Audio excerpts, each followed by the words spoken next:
So I was at the pool the other day for a swim lesson, and I noticed another girl with Down syndrome entering the pool as well for a swim lesson. So as the girl with Down syndrome started entering the pool, one of the swimming instructors started freaking out and told the other swimming instructor, "Sped kids scare me," and started backing away. Now, I was disappointed for a few reasons. One, not only am I a sped kid myself, but two, that comment was pretty ableist. But what does ableism mean anyway? The definition of ableism is discrimination in favor of the able-bodied, meaning that people with physical and mental disabilities can face discrimination.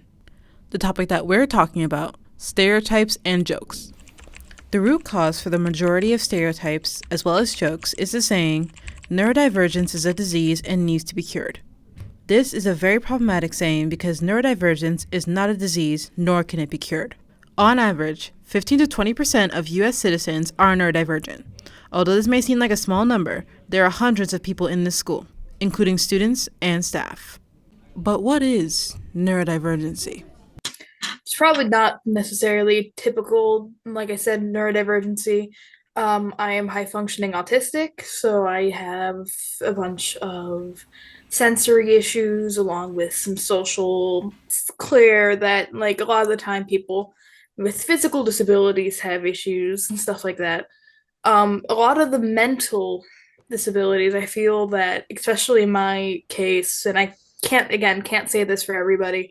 In my case, I am able to present normal, and so a lot of the issues I face is actually passive.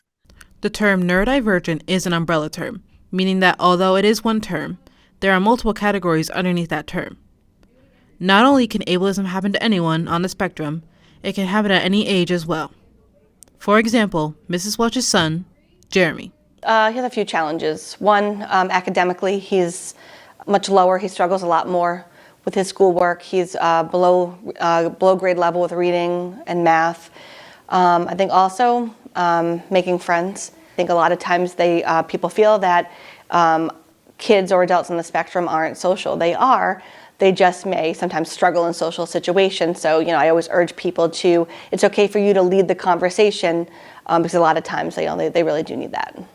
The only thing that I need is a few extra supports, whether or not I need to take a break in class to go sit in a quiet room for a few minutes, or whether I need to type something instead of handwrite it. Like, that's all I need. I'm not less capable because of who I am or what I was born with. Reporting for Code Blue Now, I'm Shale Blair.